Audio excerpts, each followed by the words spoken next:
Well, hello, all you fine folks out here on Facebook land and YouTube and abroad.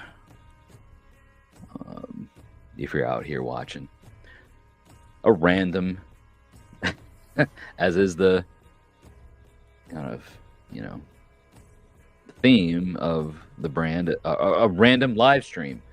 I'm just out here to field your questions, answer your questions, check in, say hello. Be nice to hear from anybody that's out here watching on any platforms. Hello, Dragon Dancer. Yes, hello. Wow. These live streams don't happen very often, and when they do, they pop up randomly. Again, keeping to the namesake of the podcast that Midgard Musing produces. So a random live stream on a Saturday night. Hello to you, Dragon Dancer.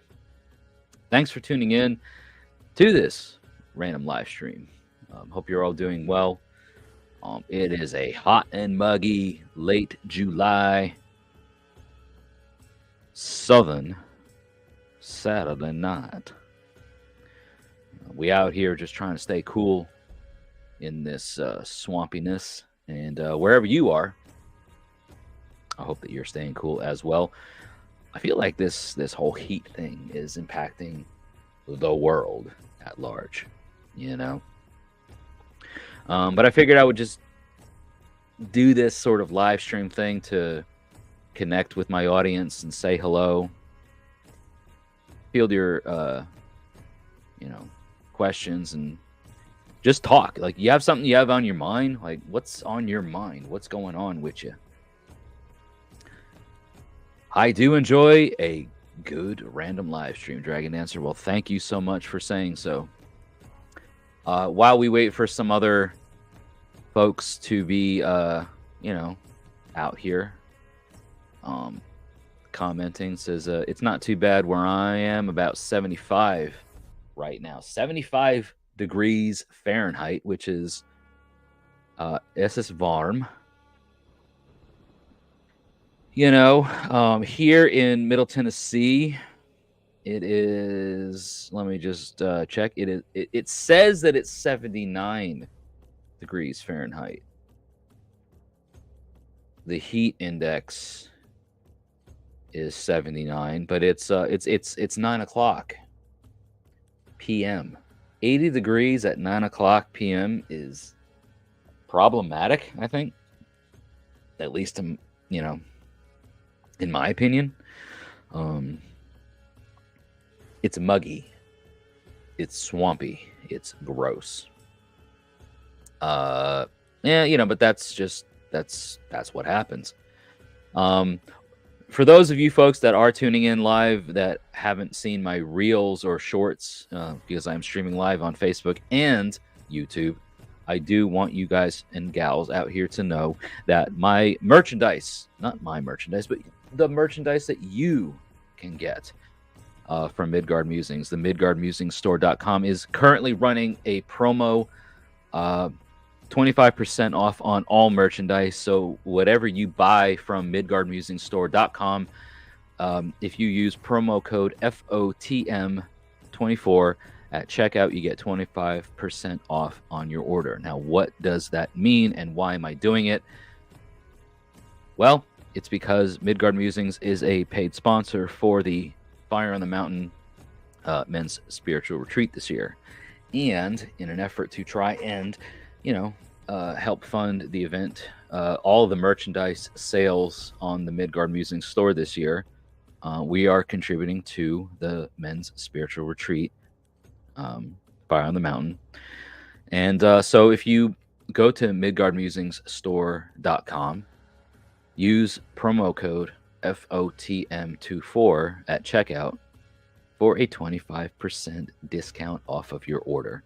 You get branded merch with the Midgard Musings Binderin, and there's also other stuff out there. So just there's a lot of things, and it's not just for men. Obviously, there is women apparel, there's children apparel, there's even infant apparel, and other things, stickers, accessories, etc., so on and so forth. So again, MidgardMusingsStore.com. lamagod.com brings you to my merch store. You can also just, go to my Linktree. Linktree.com, I guess, /Midgard Musings. But, MidgardMusingStore.com will take you to my merch store and use promo code FOTM24 to get a 25% discount.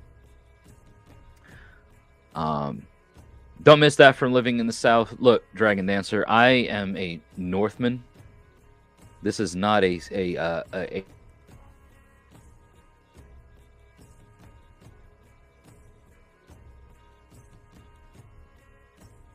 all right.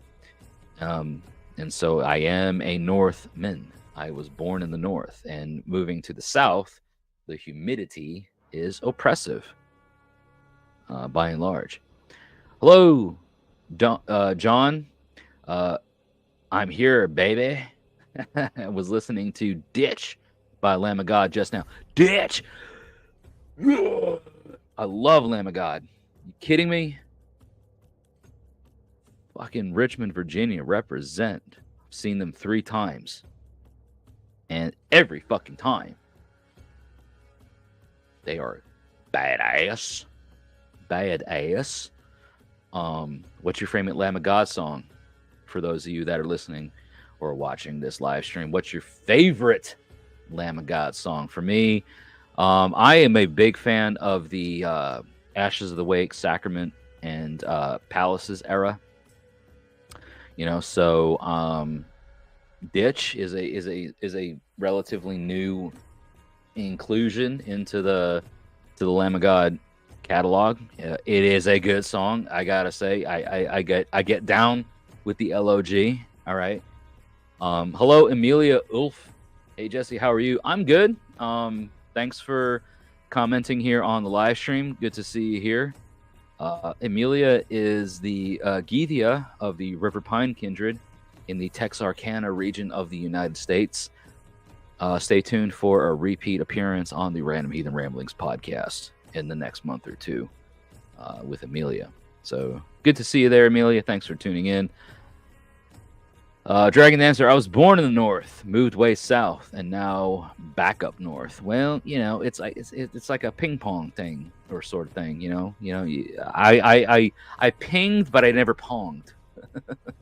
I pinged myself to the south, and I never ponged myself back up north. I set roots down here in Tennessee, so at least for the last 20 years, that's where I've been. John says that they saw Lamb of God with Megadeth in Ministry. The Ashes era is great, but Walk With Me in Hell. Dude, I love that song. I've done vocal covers of that.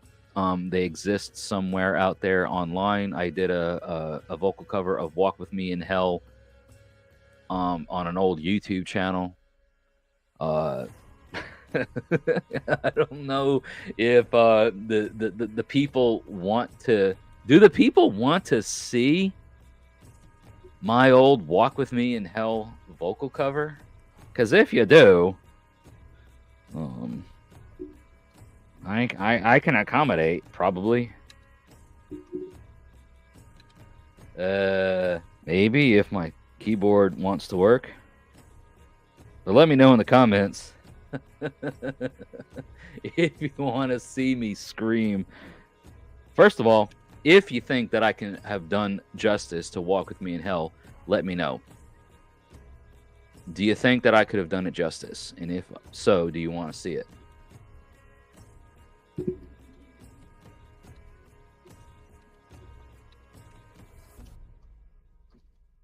Because if so, I will oblige. Does it exist? Is it out there? Is it? Can I do it? Ugh. Gosh. 1 second.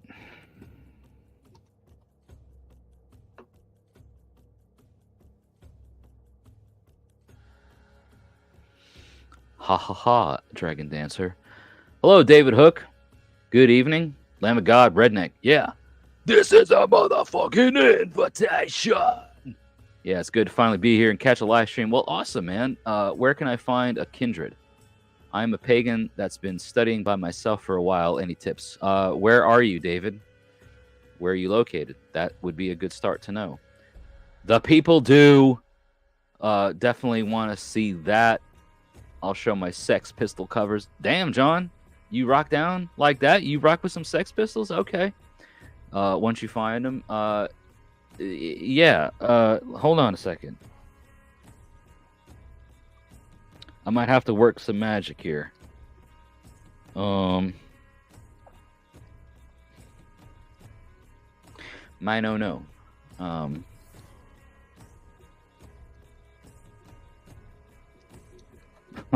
We're going down this rabbit hole, people.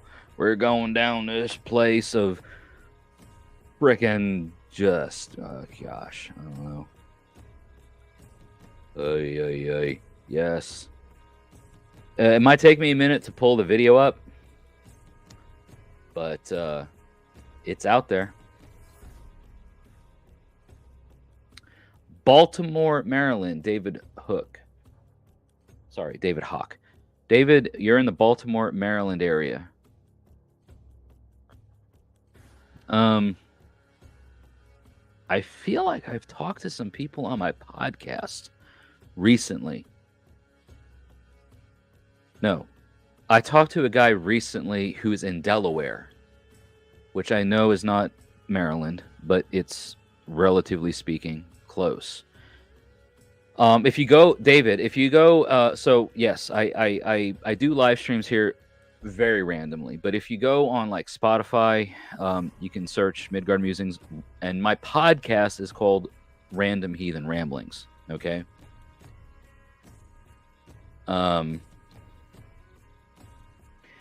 And if you go on Random Heathen Ramblings on like, Spotify or wherever you listen to like podcasts, I recently talked to somebody on the podcast who's in Delaware. They may perhaps be able to point you in the direction of a kindred or a group of people in Maryland.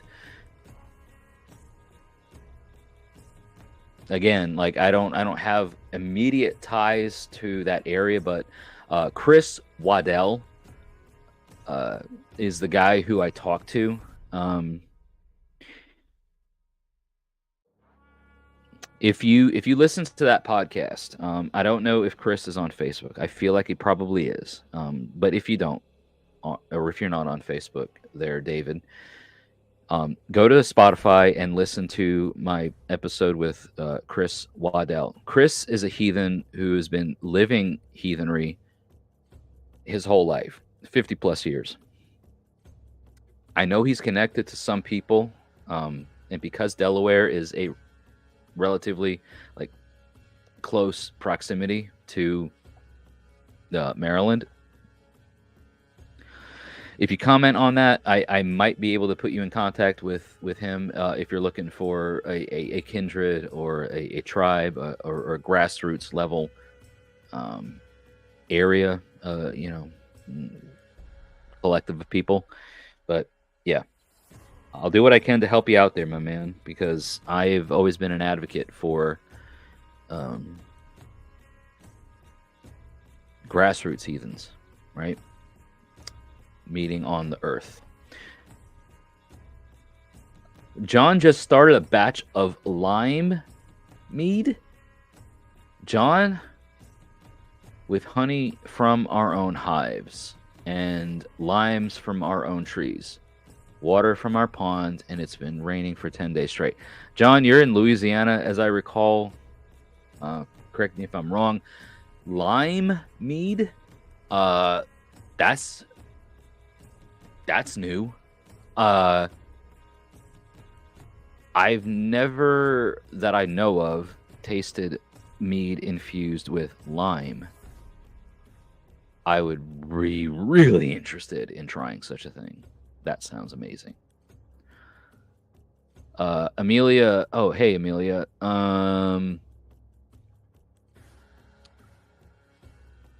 Okay, cool. So for those of you on Facebook, I'm posting it here on screen. I know David, you are on YouTube. I will go back. Jeez, I don't even know how I'm going to do this. Amelia Ulf is the Geethia of a kindred in the Texarkana, Texas region, but she's also connected in a way of networking various heathen groups. She's posting in the comments 3 Maryland group links. Dragon Dancer just did a batch of lilac mead. David, appreciate that. Check that out. This will be very helpful. Thank you. It's difficult studying solo. Yeah, 100%. I understand. You know, you need to find people. Amelia Ulf will go to YouTube and post it there. Thank you, Amelia. I appreciate that. I can always go back after the live streams and post the links to these groups. They are Facebook groups or Facebook linked groups, you know. So if you're not on Facebook, that might not help you much. However, Amelia is taking the initiative and switching platforms to help share and show. I'm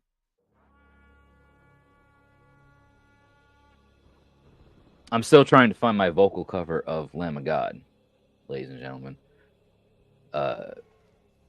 Because the people want to know.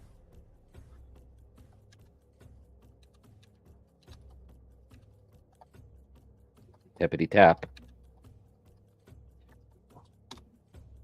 Tippity tappity. What the frickin' hell?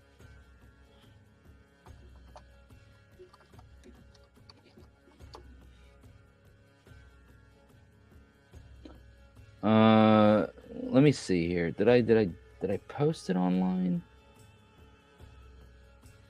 I feel like I did. Hail the Apocalypse vocal cover. Okay, hold on. Hold on.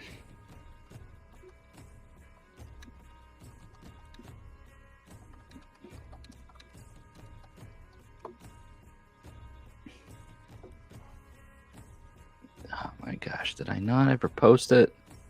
I know I did. Where's this nonsense? Come on now.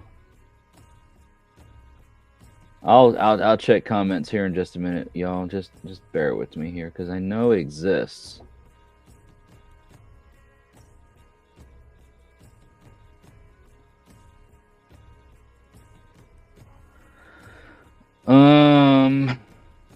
Let's see, live vocal cover. Oh, there it is. I found it. I found it. All right.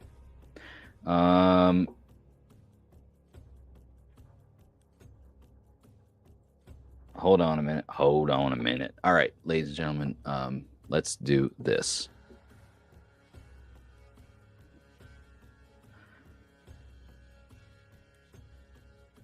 All right. Thank you, Amelia. Well, now is the lime peel in a year. I'll add the juice. Oh, okay. So you're using the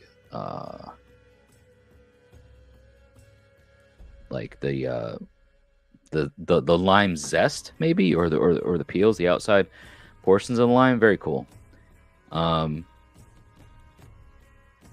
If I ever get to Fire in the Mountain, I'll definitely bring several bottles, making 10 gallons. Oh, cool. Yeah, Fire in the Mountain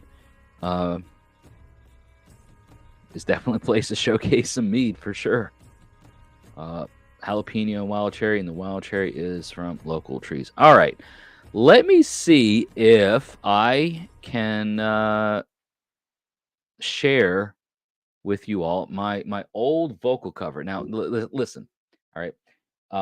This is from years ago, and I didn't record it professionally. I didn't, do anything like studio wise to do this. But this right here, if I were to let me see.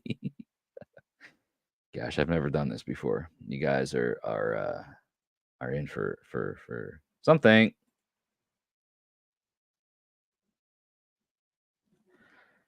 Well, hold on. Can I do it? Is it this one? Yeah, maybe.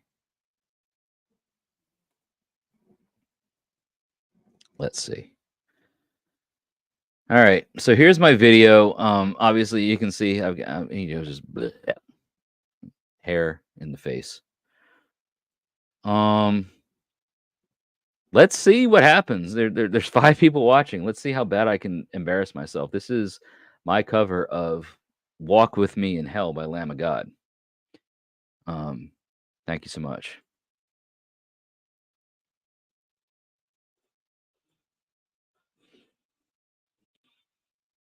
God.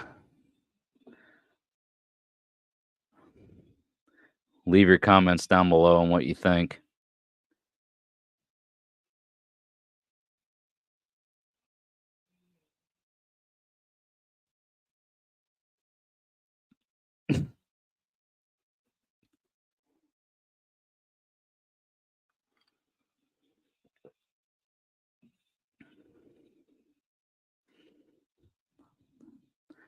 Good God.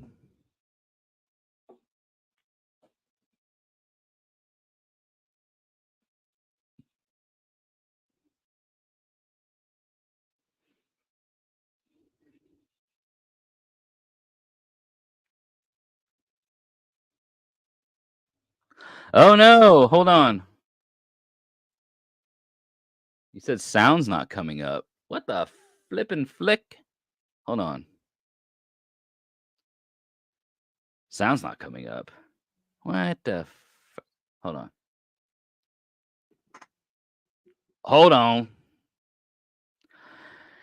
Gosh. I'm terrible at this.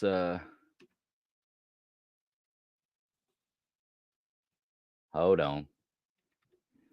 Hold on. Wait. Can I get it over here? Can I do this? Is this a thing? Does it exist? Yeah, of course not. You fucking dipshits. Ugh.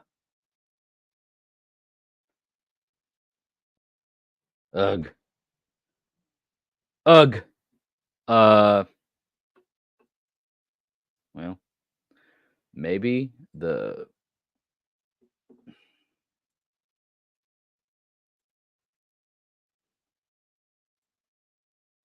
when did this get low? I'm trying to figure it out. Hold on, y'all. 8 years ago. Jesus.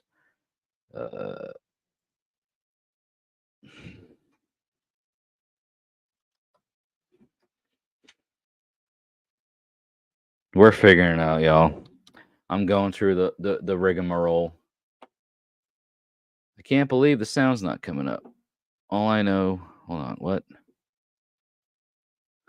All I know is I wish I had your hair. My dad, who's bald for 40 years, says the same. Bro, like, dude. I have had the same thing said to me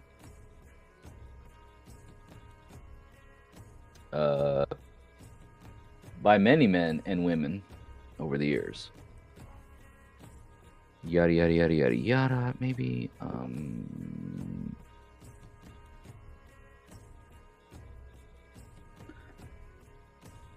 All I do is just wash my hair. Fuckity fuck fuck. Why isn't the audio coming through? I can hear it.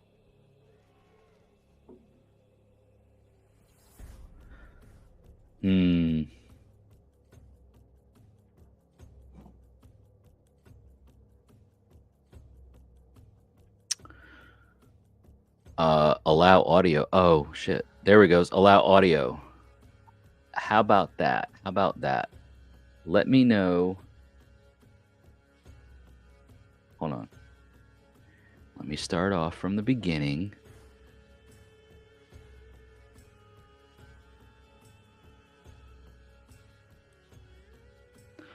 Also share system audio. How about this?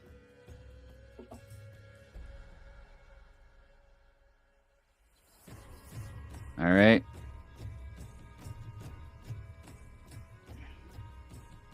All right. Let me do this. All right. So here's the video. Okay. Let me know if you hear this.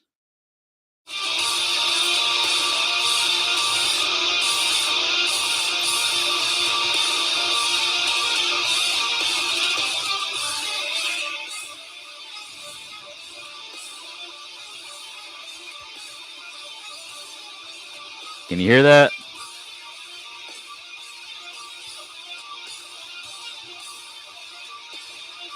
Let me know in the comments.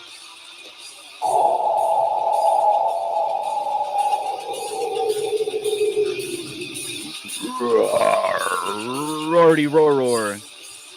Can you hear that? Can you hear me now?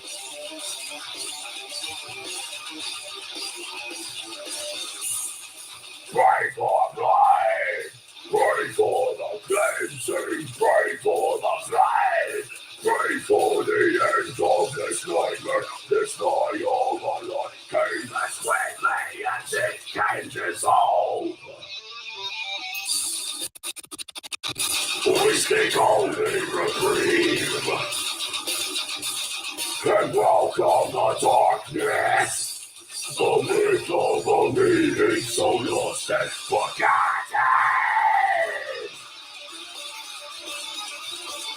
Take hold of my hand. For you are no longer alone. Walk with me in hell. Pray for silence. Pray for resolve. Pray for a savior. Pray for deliverance. Some kind of purpose of bliss. A light in this void of existence. Whoa. Now witness the end of an age. Hope dies in it of believers who seek the truth in all your time. Yeah, fuck. Take hold of my hand. For you are no longer alone. Walk with me in hell. Let's start a band. Walk with me in hell.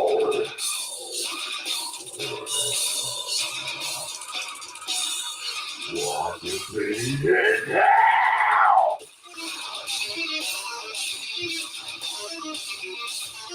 Walk with me in hell.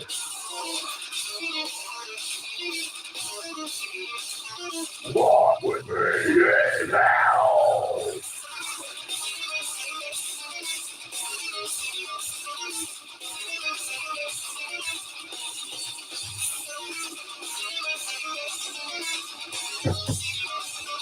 Walk with me in hell. All right, thanks, Mark Morton, for the fucking intense guitar solo. Thanks, John. This was years ago. I need a brush up, but thank you, man. Fucking Mark Morton and Willie, dude. Fucking beast. You kidding me? I'm just over here cosplaying.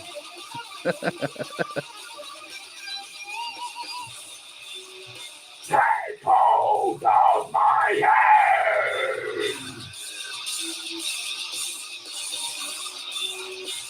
For you are no longer alone. Walk with me in hell.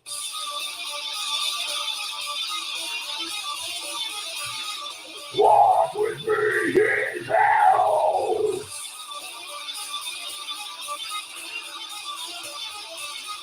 Walk with me in hell. You're never alone. You're never alone. You're never alone. You're never alone. You're never alone. Walk with me in hell.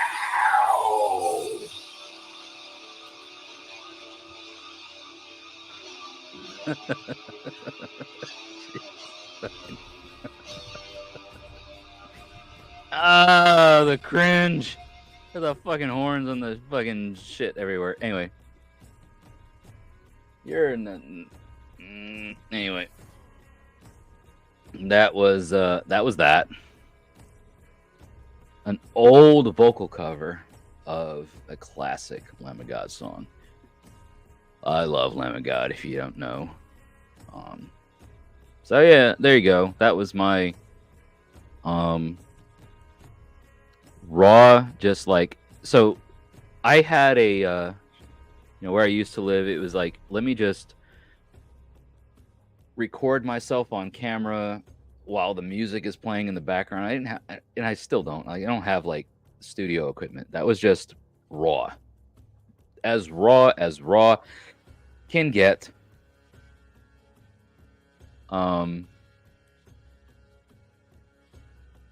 That was great. John says how we see how bad and cringe we were when we were earlier in life. Yeah, man. Like, but here's the thing. Yeah, it's cringe, but dude, I was having a good freaking time. You know what I mean? Like, I was enjoying my damn self, and I've been on stage only a couple of times with local bands. I wonder if this one comes up.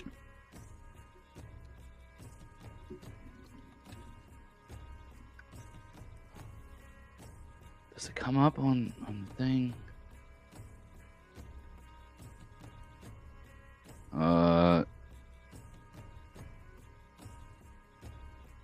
No. Yeah, it'll probably have to be something. I don't know. Like, I'm working off of a machine that has a proxy set up. So I've been on stage with a regional band from New Hampshire, New England, Massachusetts, New Hampshire, that whole respective area. But that was a good time, man. I did some stage performances probably 6 or 7 years ago. That video that you guys just watched was 8 or more years ago, almost 10 years ago, to be honest. My hair was shorter, my beard was less gray. John was half naked on stage going Alan, Nick Cave, and Scott Whalen in San Antonio wearing nothing but leather pants. That just sounds like an average Tuesday night, honestly. In Louisiana, like an average Tuesday night in Louisiana, you know. Let's jam. Let's fucking go.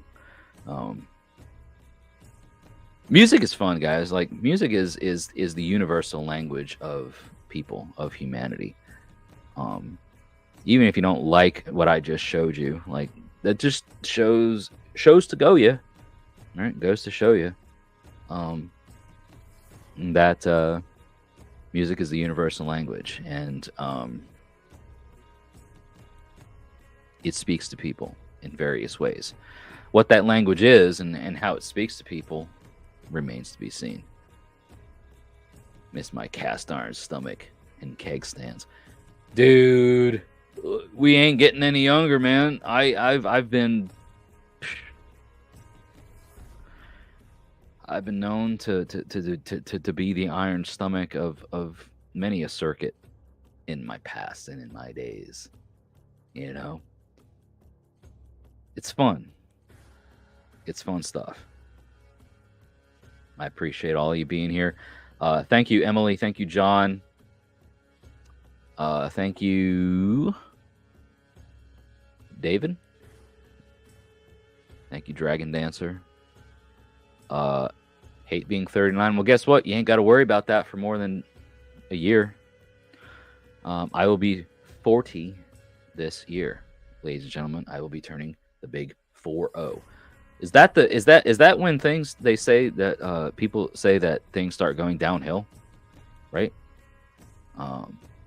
Lordy, lordy, lordy, look who's 40 or whatever. It's like they say that things start going downhill after 40. I don't know, man, but I'm hitting it.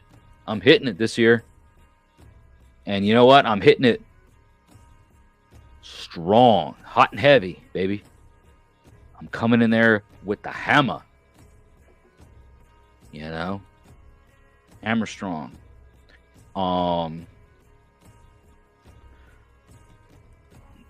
That's just the only way I know how. But listen, I am going to take a quick bathroom break. I will be back in a couple of minutes. There'll be a short message popping up here with some sponsors for Fire on the Mountain this year during the live stream. I will be right back. Please don't leave. I'll be right back to answer your messages and stuff. Yeah, that's the tour I saw him on. Hell yeah.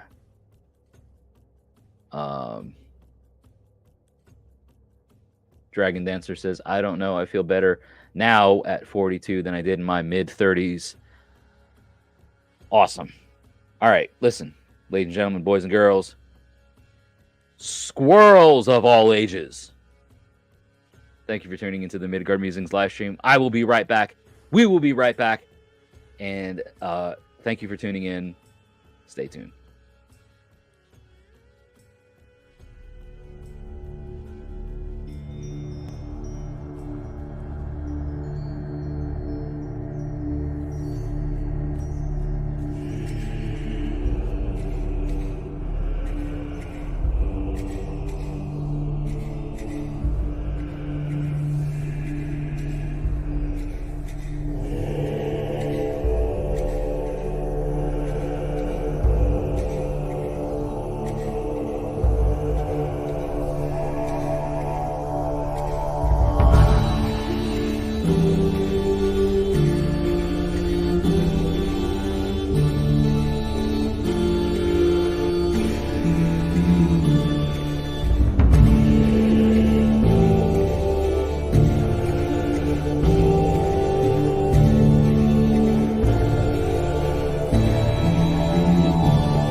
Fire on the Mountain, an annual men's spiritual retreat and leadership summit, is sponsored in part by Ravenwood Meadery. Located at the historic Low Mill Arts and Entertainment Building in Huntsville, Alabama, Ravenwood is North Alabama's first and only meadery that is 100% woman-owned and operated. They specialize in small hand-crafted batches of authentic mead, a delicious alcoholic beverage made from honey which has been around for millennia. Follow them on Facebook to stay informed of their business hours and events, and visit their website at ravenwoodmeadery.com. Thank you to Ravenwood Meadery for helping sponsor Fire on the Mountain. Fire on the Mountain, an annual men's spiritual retreat and leadership summit, is sponsored in part by Skogamore. From the foggy mountains of Appalachia comes forth this musical adventure from ex-black metal musician Zeb Kroom. Skogamore was first created in the fall of 2020 and is a mix of Appalachian and Nordic folk with dark ambient storytelling. Zeb has recently taken Skogamore out of the studio and onto the live stage, performing at different Nordic and Viking-themed festivals around the southeast region of the United States. In addition to creating and performing his music, Zeb is also a craftsman in homemade beard oils and animistic jewelry. incorporating natural wood and ethically sourced animal bones into beautiful and unique items to wear. Follow Skogamore on Facebook and Instagram to stay informed of new music and live performances. Thank you to Skogamore for helping sponsor Fire on the Mountain. Hello, ladies and gentlemen, boys and girls, fae of all shapes and sizes. Yes. October 21st, you turn 40. My man. My Gothi is turning 40 or 44, 5. I don't know. His birthday is around that time. Yeah, he's older than me, and he just want to eat dairy again. Not having anemia. Yikes. So an interesting thing that I have learned is that lactose intolerance is normal. So if you can't eat dairy, that's fine. That's normal. The people who can, like myself, eat dairy, we're the weirdos. We're the ones that are the anomaly. But if dairy upsets you, check out Parmigiano Reggiano, real Parmigiano Reggiano. Okay, that is a cheese that is lactose free. It's aged. You got to get aged Parmigiano Reggiano. Might be a little bit more expensive, but aged Parmigiano Reggiano is void of lactose through the aging process. It's one of the few cheeses that exist, and it's very salty, it's rich, it's delicious, but it does not hurt negatively. It doesn't have like people that are lactose intolerant don't have problems with Parmigiano Reggiano. And anemia. I hope that John, you get through that, man. That's tough.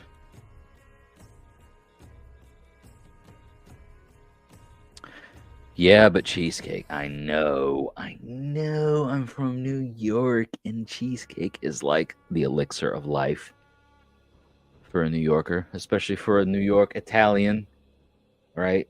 Even though I am heavily influenced by the Germanic, like my family and stuff. My mother was half Italian. I love cheesecake. I've been a part of the Italian family culture of food. Cheesecake is chef's kiss. It is so good. So good. Hello, Big Cat. 335. Hello. Welcome to the show. Welcome to the live stream. If you have questions about heathenry, Germanic paganism, Norse paganism, drop them down in the comments below. I'm happy to answer. This is a live AMA. Ask me anything. Ice cream, tiramisu. Dude, give me a freaking break. Are you kidding me? If I was lactose intolerant and I couldn't partake in such great culinary flavors of life, I don't know what I'd do. I guess I'd find a way. I don't know. But yeah, tiramisu, phenomenal. The almonds, the cake, just the everything, the coffee. Give me a break. Hello, Alfred Lightning from California. Alfred Lightning from California. Correct. Ellen, welcome to you from the Pacific West Coast of the United States. Thank you for joining the live stream. Again, questions about Norse, Germanic, heathenry, paganism, drop them in the comments. This is an AMA. Ask me anything. I'll do my best to answer. Beer is the answer, but not a complete one. It's like Psycho Stick said, beer is good and stuff. You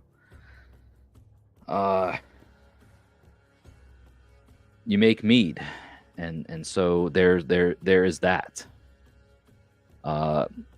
Bibbidi bobbidi boop. It's a thing. Happy to see you streaming on Facebook again. Alfred Lightning, thank you so much, man. Look, this was, again, a very late live stream announcement. I don't have these things on a regular cadence, unfortunately. So thank you, Alfred, for being here. It's keeping in the theme of the podcast, right? Random Heathen Ramblings podcast. Well, this is a random live stream on a Saturday night for asking me anything. And I do the thing. I do the random thing when I can, because I have a life. I have other obligations.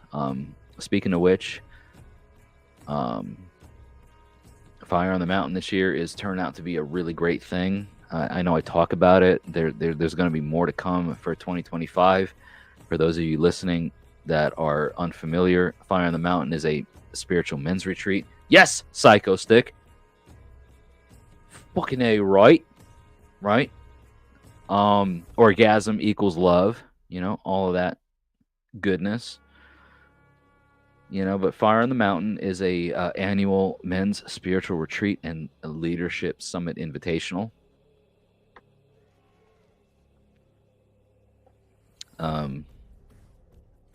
We have a lot of good stuff planned for the upcoming year in 2025.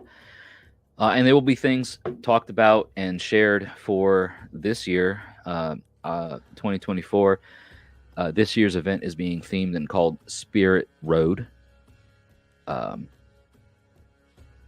So as much as we're able to share and talk about that sort of thing, we will be. But just know that this is a North American, leadership summit, men's spiritual retreat, invitational sort of thing. We got big plans for 2025. So for those of you that are aware, like I know John has heard about it, 2025 is shaping up to be something bigger than what we could have potentially even imagined Fire on the Mountain to be. So more to come on that. John is asking, so what would be your view on the notion that Odin and Loki may be the same deity, just different sides of Odin's mentality, since he can't drink without having the two sides of his mind coming together?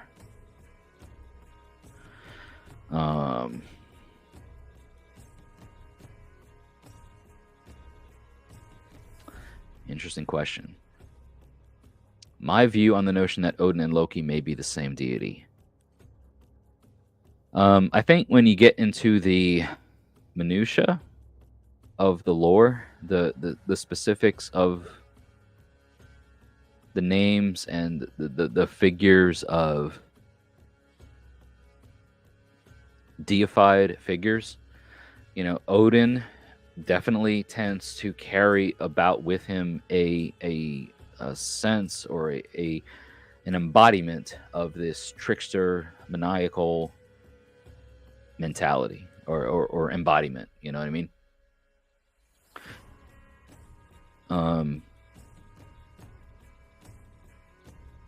Odin carries himself with many names. He is known by many things, and more than just the trickster, diabolical side. He is known by so many things. And we're talking about two different figures in the mythology, in the Norse mythology specifically. Because of Loki does not exist in that name and in that form in mythos before Scandinavia, before the Norse. So Loki doesn't appear in the myths until the Viking Age and after, right? He doesn't have place names in Scandinavia, whereas Odin does.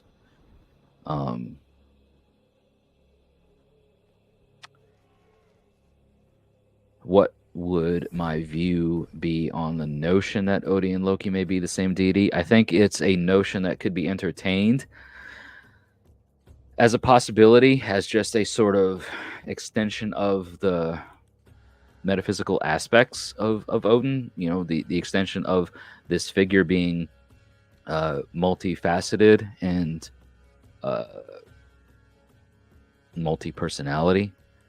Odin himself is seen as a very tricky and like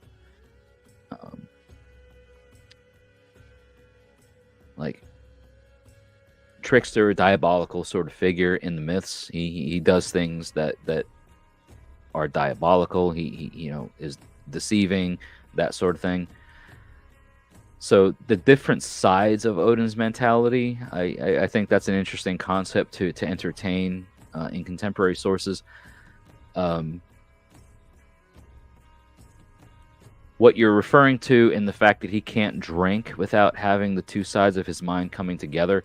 For those of you that don't know, I think this is a call to the Lokasenna, where Odin doesn't welcome Loki into Aegir's Hall unless you know, he you know, is able to share in the drink and in the ritual and in the sort of party that Aegir is hosting, right? Case in point, like Loki in that story just kind of comes in guns blazing and being a real big dick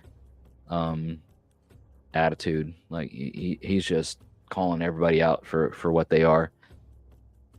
And Odin is like, well, look, I'm not going to drink. I'm not going to have anything to do with this unless Loki is accepted here.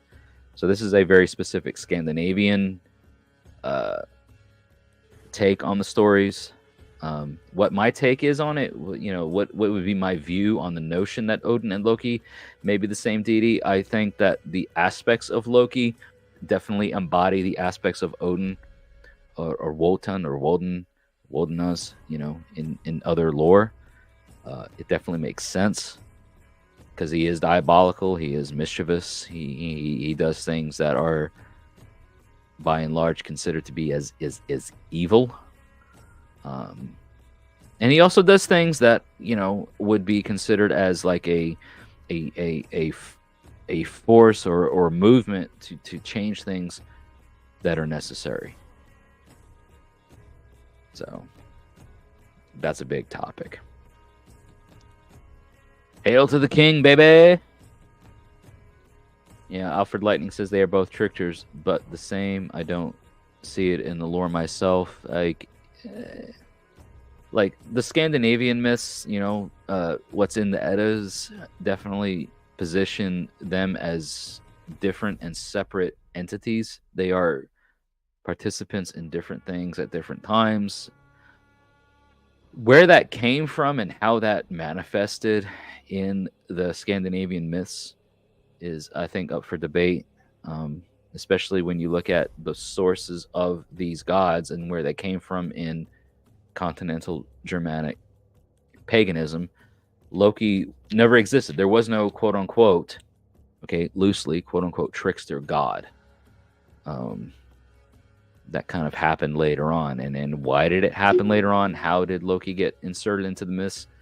Did that happen due to the influence of Christianization?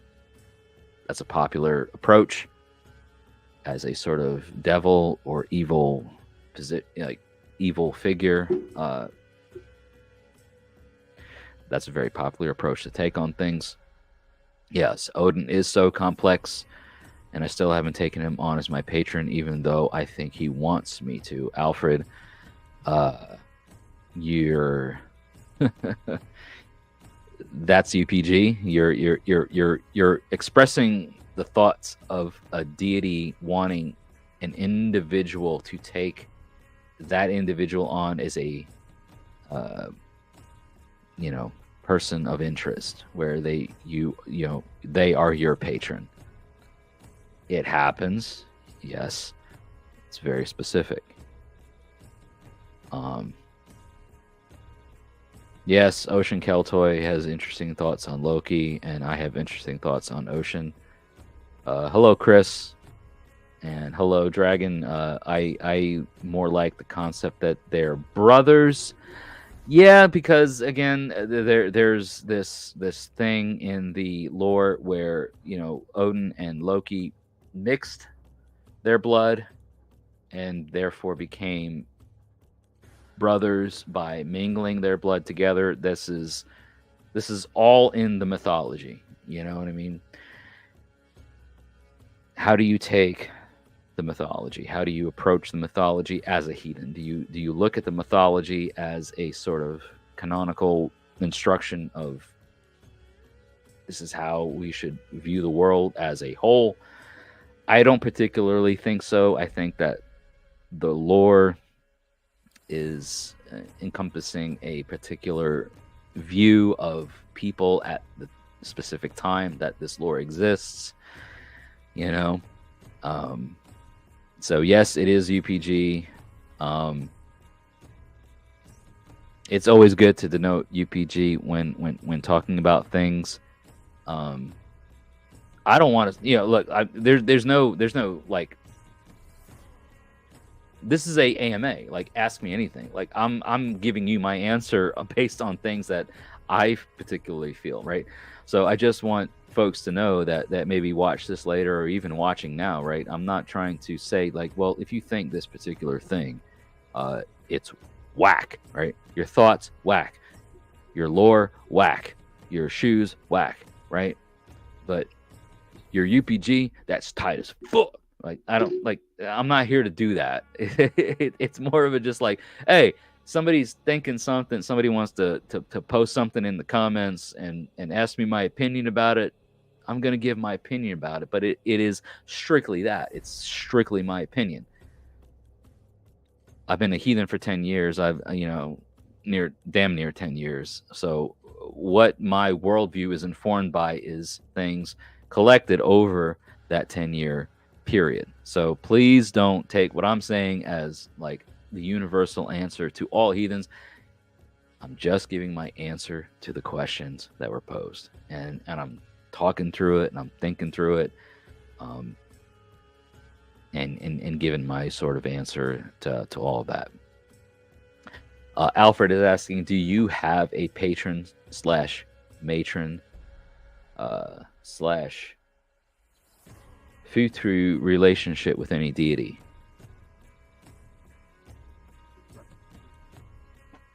Fultrui.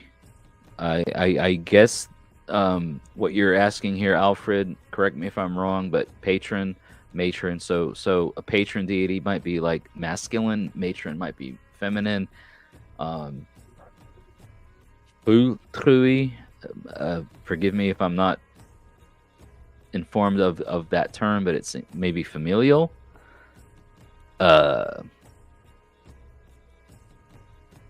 Do I have any of those relationships with any deity?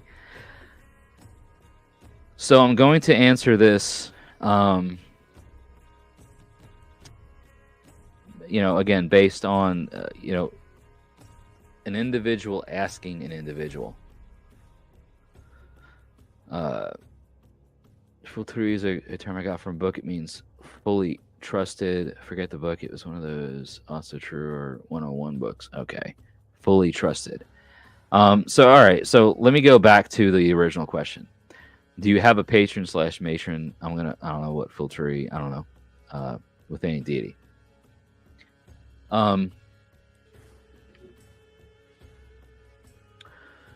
This type of question, I think, gets asked a lot or circulated a lot.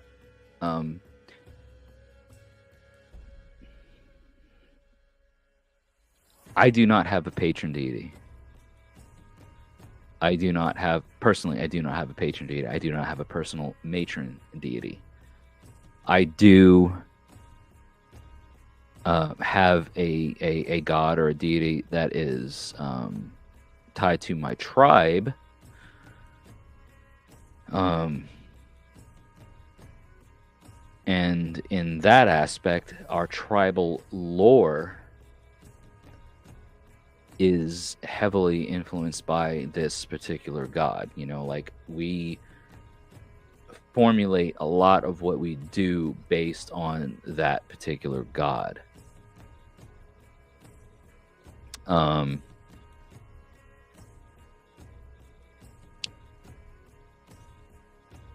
It largely circulates around the geographics of our tribe's location, right?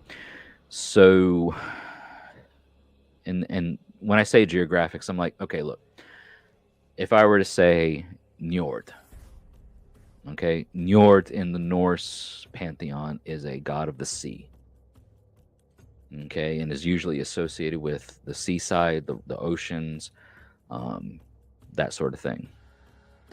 Well, if I'm a pagan, if I'm a heathen who is landlocked, what would Njord have to do with our customs, our this and our that? You know what I mean? So, would you say that people by the coastal regions of a country would be, that Njord would be their patron?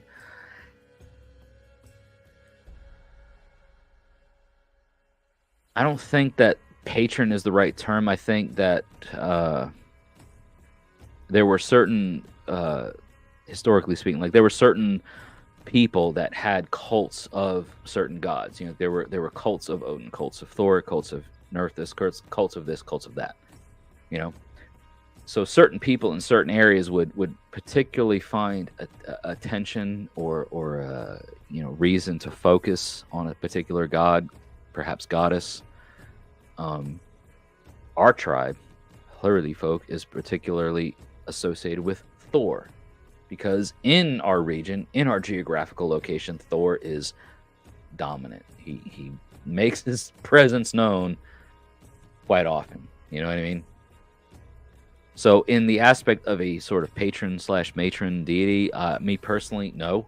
But my personal practice, my private inner yard individual cultic practices don't really go into the tribal practices. Our tribal deity, our what we connect with strongest is Thor.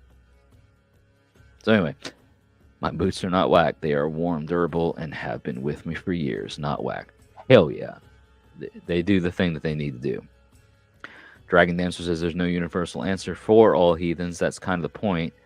The religion was very tribal, and yes, there's nuance to it all that are shared, things that are very similar. Whether you go back to the Germanic tribes of continental Europe, the Chatti, the Cherusci, the Saxons, the Lombards, the Franks, like everybody had probably things that eventually got appropriated or used when they migrated. Their how they venerated their deities, how they their folklore, their particular practices were theirs, and they moved, they migrated, and then those practices were adopted by the region that they moved to, and that's why we see nuance. That's why we see shared things, like, well, Thor to the Scandinavians was Donar, and then who was Thunor, and all this sort of thing. Same with Odin, Wotan, Wodenaz, etc.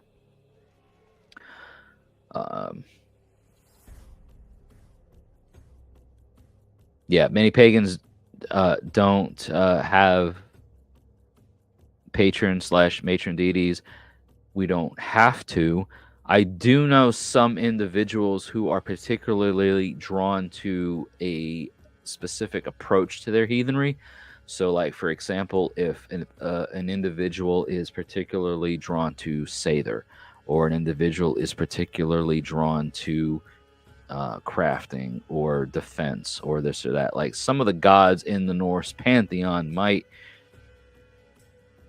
attract an individual's attention to say, like, I am called by this person or this god, goddess, etc. Like, I know some individuals that are volvas, They are Seithkona. They are feminine women, folk who are into the mysticism associated with women.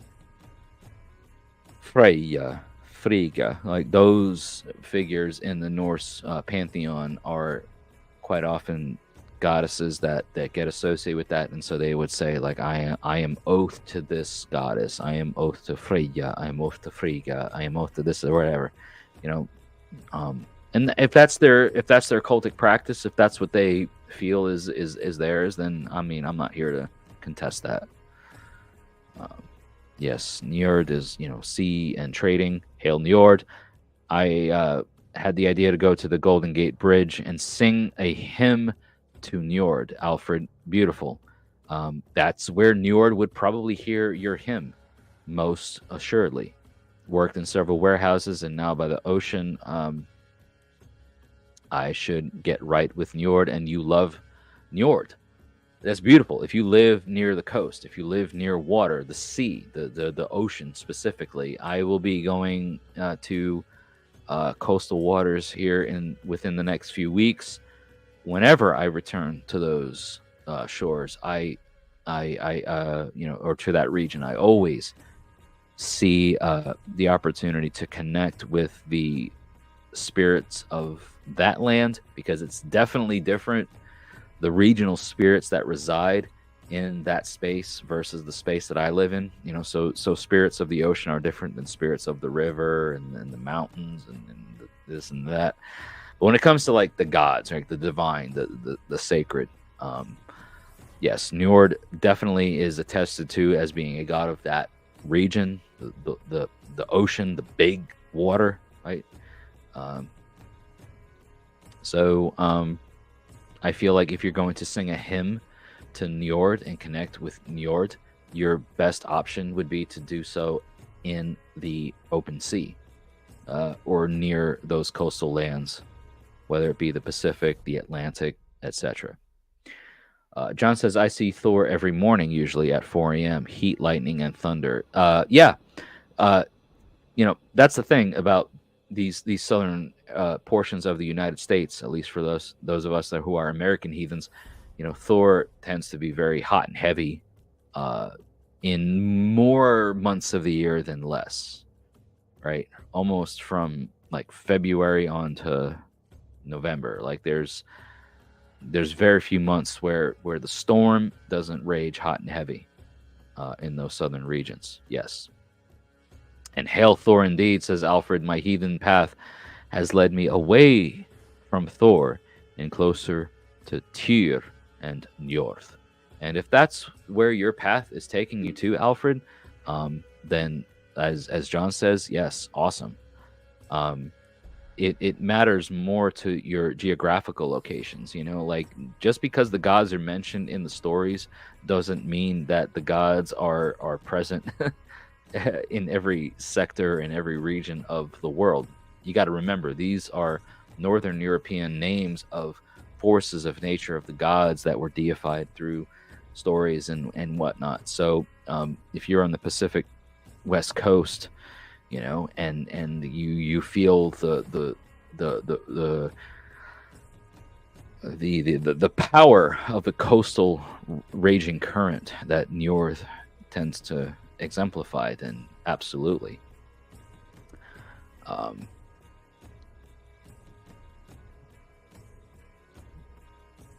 Not personal, intellectual, yeah.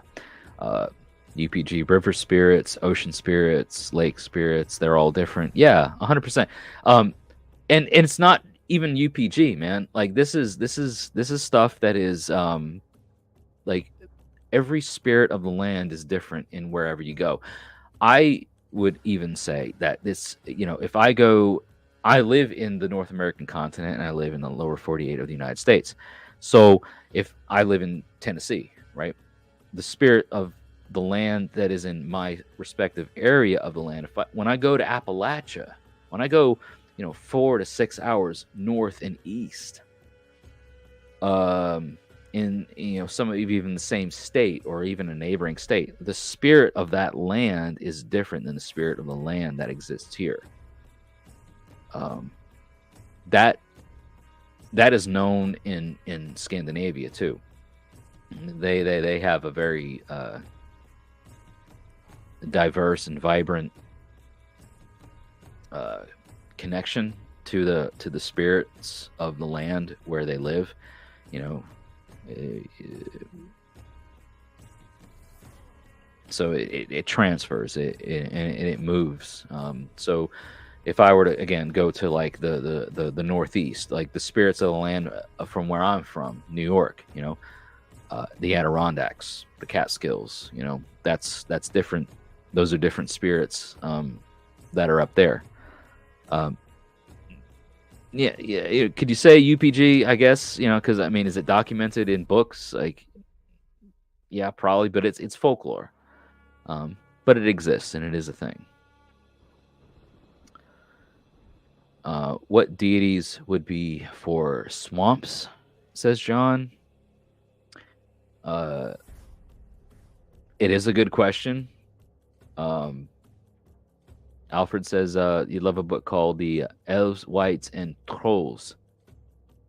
These are titles of spirits that exist in the land, like the Alfar, the elves. They are usually tied to eternal spirits. So, like the Alfar, and you have the Alfar, the Disir. Alfar being cognate to the word elves. So they're usually like masculine spirits, but elves, wights, trolls, like these are all like Vatir, wights of the land. But to go back to John's question, what deities would be for swamps?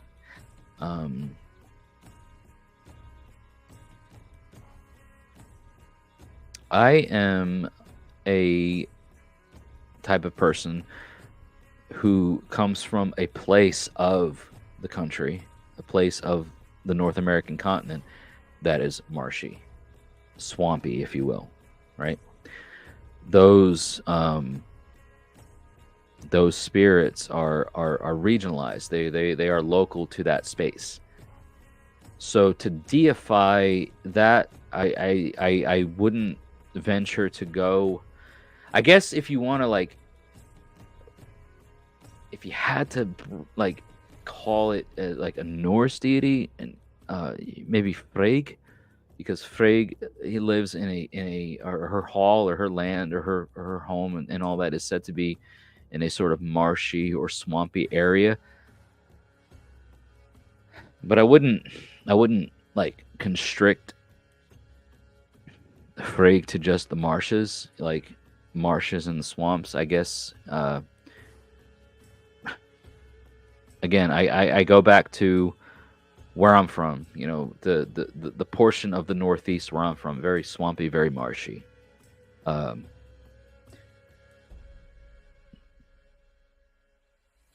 Those spirits, those Vatir of the land, they're your local Vatir. They may not have names. They may not have titles. I'm sure in indigenous North American, you know, folklore, that may exist. I don't know because I'm not part of that mix of things. But like one of the first things that comes to my mind when it comes to swamps and marshes is Frigg, because her hall, her land is her realm is considered kind of marshy and swampy. Hello, Spirit Hunter on YouTube says that Layman would say they getting a vibe. Well, we're all vibing here, right? Hello, Alfred and Amelia. So Lanvitir, nature spirits, as she says, or the Stjovitir, or the sea spirits. Veta Natur, guardians of the specific waters. Husvatir, house spirits. That's another term that gets used, very common in Sweden. Are keepers and warders of a particular location or landform. Huldra, in the forest. Nyk, or Nukravira, could be male or female water spirits. These are, again, very specific terms in Scandinavian folklore. They played enchanted songs on the violin, luring women and children to drown in a lake. Nikir is a term that is referred to as the river horse. So the Nukarnusir Nikrusis. These are, again, very specific Scandinavian terms that, if you're living in Scandinavia, would be pertinent. We aren't in Scandinavia. Emilia, you're in the Texarkana region. I am in Middle Tennessee. Different names for different things. Alfred says, I think we generally, as heathens, would do well to offer to the Alfar a little more often, self included. The Alfar do play a prominent role in a lot of close, sort of closed off practices. Again, the Alfar being the male ancestors, just like the Disir would be the female ancestors. So I would agree that we generally, as heathens, would do well to connect with that. Yes. The Green Man, Spirit Hunter, yeah, that's, again, different names for different things, but it is, I think the Green Man gets associated with more Celtic pagan practices. In my religion, the Green Man basically covers all there are other spirits, but basically it's the Green Man. But that's just my practice, and yeah, I'm not here to challenge or throw that off the course. Amelia is posting some links. UPG run into some that don't like alcohol but prefer fruit juice. Alfred says that UPG, some people don't prefer alcohol but prefer fruit juice. I guess that would be referring to certain practices of like feignings or offerings where you pour a liquid out as a gift to the divine or a gift to the sacred. Libations tend to be a documented thing. Ale, mead, I don't know why it wouldn't be, but offerings like that, feignings, I feel are gifts of importance. And so if I can just go to Walmart, Kroger, whatever the store in your area is, and buy some fruit juice for $5, that's really, how much of a sacrifice is that? How much of a gift is that? So that's my personal opinion. I'm not discounting or discrediting people's approach to that. But I don't think fruit juice or energy drinks or coffee or anything that is readily available would be I personally wouldn't go that route. Let me just say that. I personally wouldn't go that route and think that it was a valid gift to the divine or to my ancestors or anything like that. I would give something of worth, of value when it comes to gifts like that. So, Alfred, I don't know if that's what you meant, but that's my 2 cents. Got to get in 5 hours for work, John. All right. Well, have a great day ahead. Thank you for being here. Appreciate you watching and being present, and I'm glad you enjoyed the entertainment.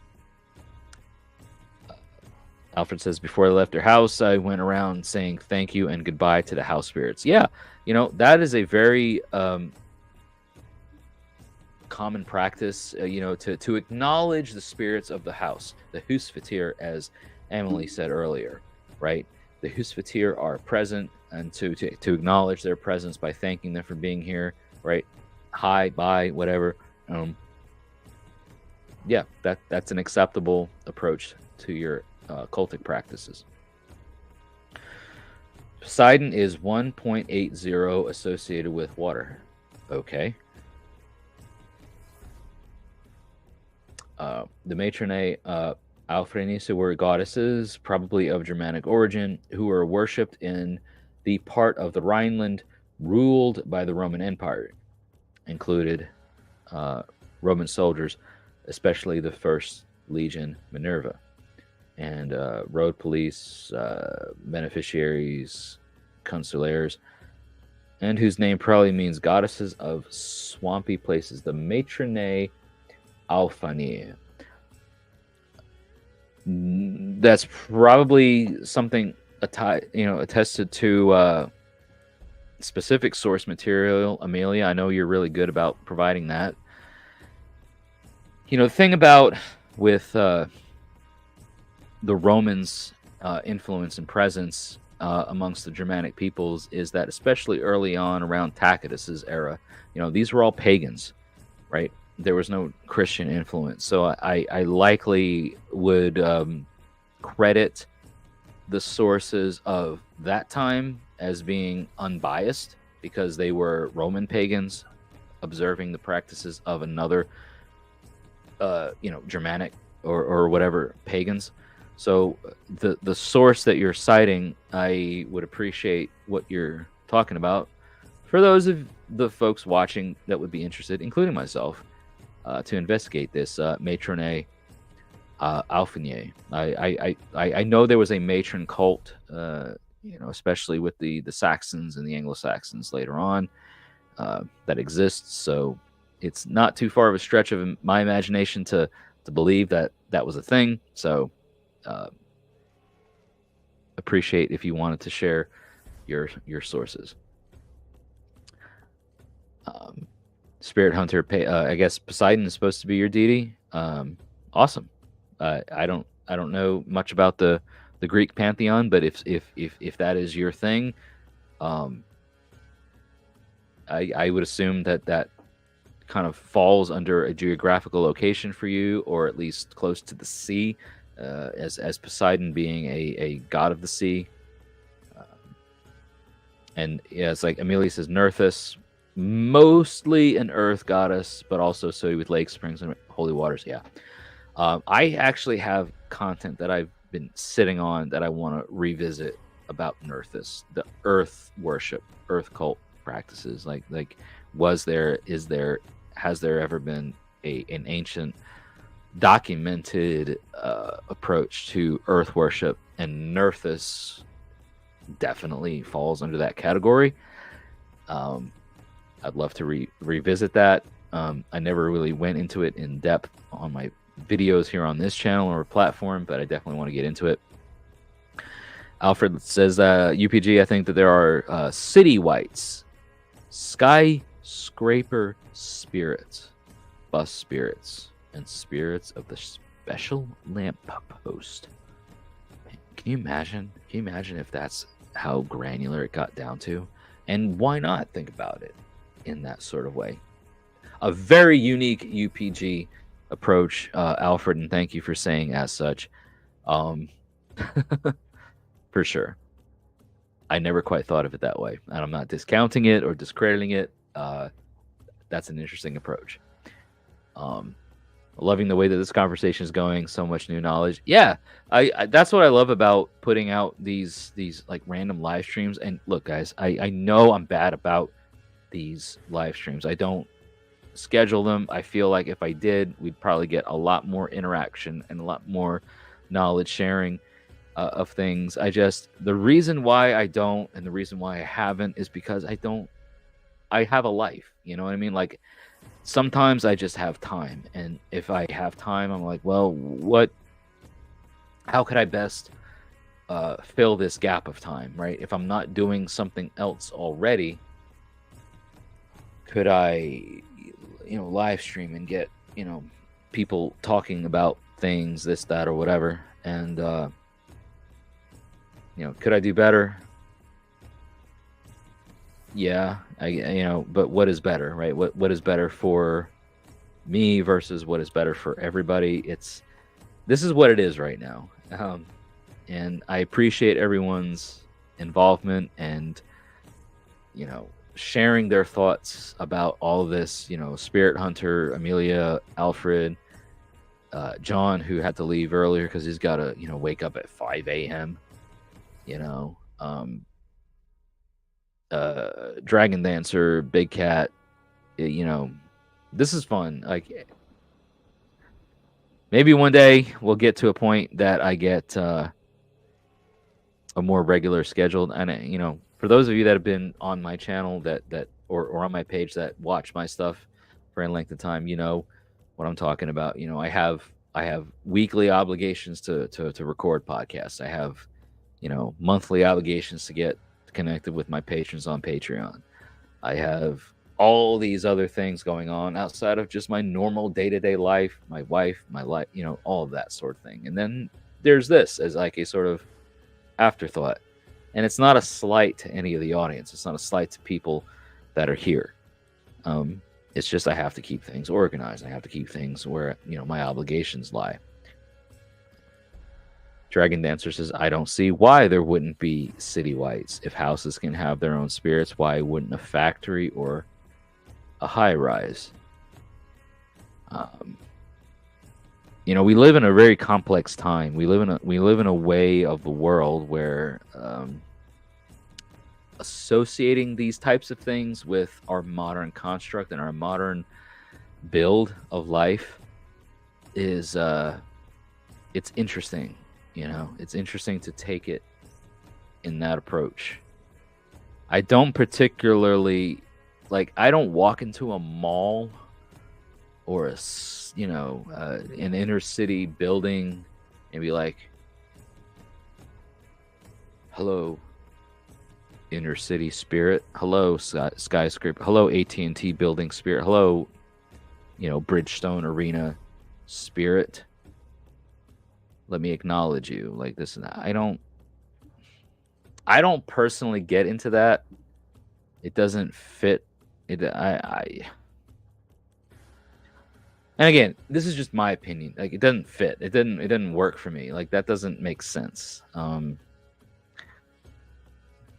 City whites, house whites, because they are tied to the family. They are tied to the land that the people of that land have established relationship with. You go into the city and skyscrapers and all this, right? Like, it's constantly being destroyed, rebuilt, blah blah blah blah blah. Like, what if you if you were a spirit, if I was a spirit wanting to inhabit a place, I would absolutely not want to inhabit a place that was constantly being torn down and rebuilt and torn down and rebuilt. Again, my personal opinion. The hell do I know, right? It's just one person's opinion. I'm really enjoying this. Thank you, Alfred. Wanted a break from politics, but not internet brain rot. Man, yeah, I know the feeling. Well, thank you for being here, Alfred, and contributing to the chat and dropping this, because I know this takes effort, right? Like, I know I'm streaming, I'm talking, but you folks are watching this, and then you're on your devices and you're typing and you're on your phones and you're doing all this, and this means a lot, like, to get this type of dialogue circulated and brought up. So thank you so much. We got a new source, Alex Garman, 2002, the cult of the Matronette. Oh, cool. Thank you, Amelia, for providing the sources. I will look forward to going back in the live chat and reading this source that you provided. Yeah, totally imagine myself doing that, especially after enjoying a certain substance.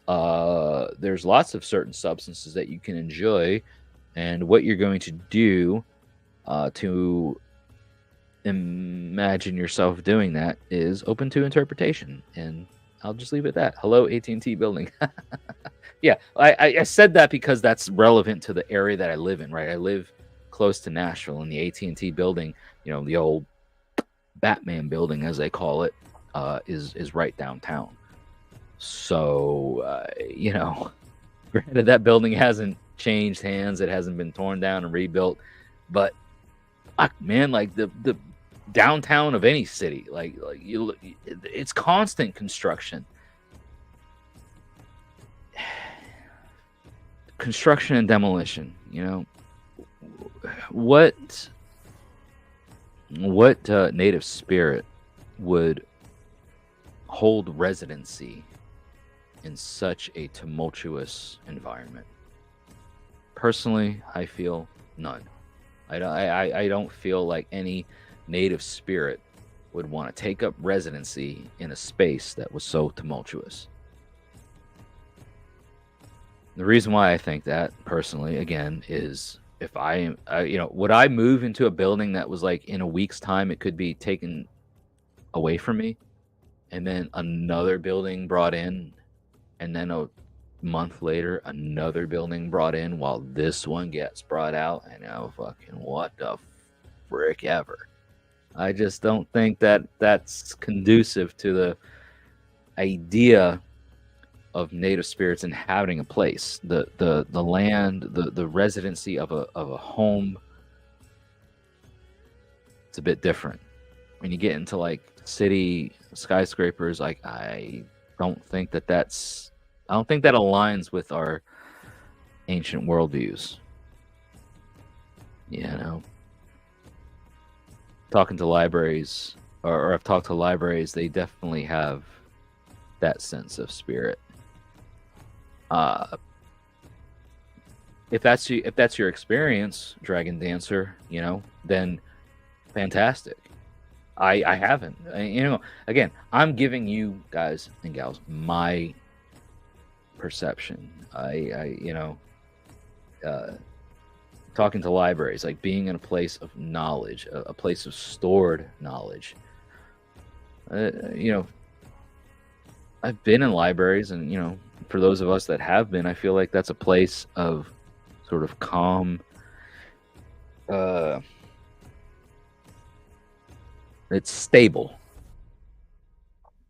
You know what I mean? Like it's there's stability there. Nobody's tearing down libraries on a regular basis. And maybe I'm just getting too visceral. Like I don't like. It's not like people are, it's not like cities are getting torn down and rebuilt. But I feel like the city, the inner city, the skyscrapers, the this and that. Like when you talk about spirits of this building, whatever, it doesn't.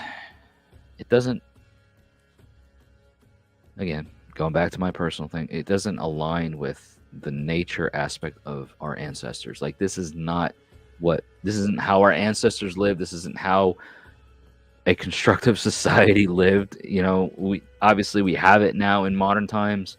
We have cities, we have suburbs, we have the country, we have these various stages of living.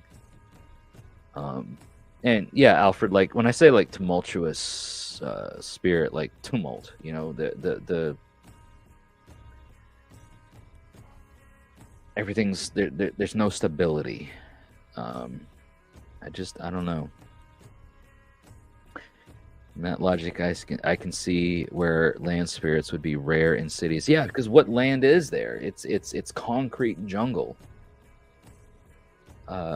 What spirit of the land would want to live in this place where there is no land or minimal land? Like it's in nature, it's in the forest, it's in the rivers, it's in the ocean. My opinion. Would the people living in cities in ancient times agree? What's cities in ancient times? I think they migrated to cities because they felt like it was easier there, and then they lost connection to the animistic nature of their connection to the land. Cities are a man-made thing. Yeah, sure, it was a man-made thing to try to advance the society, but by and large, they haven't, I will speak on my personal opinion about the matter, so please, folks that are watching, listening to this later on, or even right now, take that for what it's worth. I am speaking of my personal opinion about it, right? I'd rather live in the woods. I'd rather live in the country. I'd rather be not in the city. I would not feel connected to the spirits of the land if I was living in the city. Hell, as it is right now, I live in a city of Middle Tennessee that is overpopulated, overindulged, and has ruined and raped the land that was here. I hate it. And I make do. And so I personally believe that moving to the city was a bad move.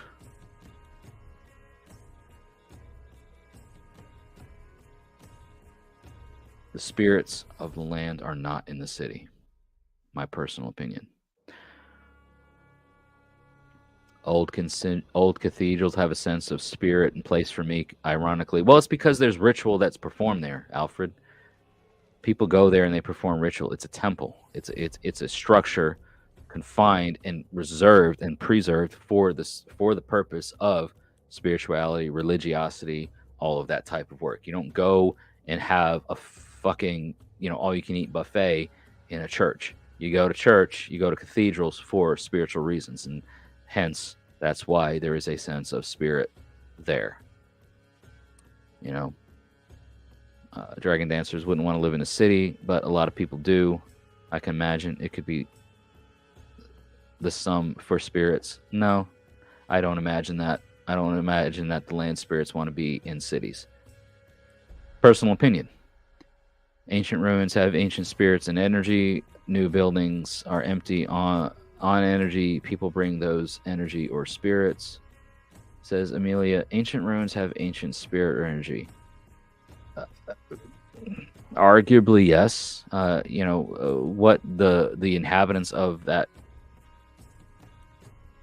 place kept or whatever, but once the spirit of the land leaves, it's a skeleton. I feel, you know what I mean. I love how much my ideas were generated. I am even thinking about it a little differently about it even now. Hey, I mean, I'm always rethinking things. I'm constantly living things and seeing things. Don't think anyone's going to get offended. This isn't a space for that. Like, I'm not trying to offend people, and I'm not offended by the thoughts and ideas that are being presented here. This to me is an open form of discussion, and I'm very transparent and clear in just the fact that I'm sharing my personal views on things. I don't expect anybody to adopt or think the same way that I think. Dragon Dancer lives in a village of 300. Jealous. No cities for me. Did it once and just no. A village of 300. Guys and gals, do you understand what that freaking means? Have you been in the space where your occupancy, your citizenship, the people in your area do not extend past what a musical venue could hold? Right? 300 people ain't shit. I've been in towns where the capacity, where the population is 450 or less, right? In modern day. That's wild. That's nuts. And the fact is, it still exists, and that's good. That's good that it still exists, because no cities for me. Absolutely. Like, fuck. The fact that you're able to even comment here on YouTube in a village of 300, Dragon Dancer, is wild and cool and awesome. Thank you so much. Yeah, I'd rather be in a city myself due to the availability of resources. It's very convenient, Alfred. Absolutely convenient, right? We have things accessible to us. It makes life easy. Yeah. But you feel more at home in the desert, right? What does that say? What does that say when you feel more at home away from the conveniences? That's an interesting thing to think about. And look, when moving to the city was a bad move for me. Look, I did what I had to do, and I've done what I've had to do, and I live a life that is I'm able to do things like this. I'm able to provide and share things with people. I wouldn't say it's a bad move. You know what I mean? Like, I'm happy in the country. It's like when I say, like, I'd rather be out of it and this and that. It's, could I do what I'm doing to the capacity that I'm doing it now, living outside of the city? Probably not. But it's all relative, It's like you said, Alfred. Like you like the conveniences. It makes it easy, but you feel more at home. Like I feel more at home in the mountains. I feel more at home in the woods. It makes me feel more whole, and then I come back to here, and I am like, well, I make it work. I make it work to the best of my ability, and I make it work for the best of the people that I'm doing things for. Colonization changed spiritual practices because of new civilizations cultivating the area. 100% agree with you, Amelia. People came in and took over, and that changed a lot of that spiritualization for the good or bad. Museums, government buildings, hundreds of year-old pubs. I think there would have spirits of places. Yeah, again, I'm not trying to like over generalize the what we're talking about in like inner city areas or city areas. Like I'm sure that places, buildings, certain areas of historical significance retain and hold a certain spirit to it. The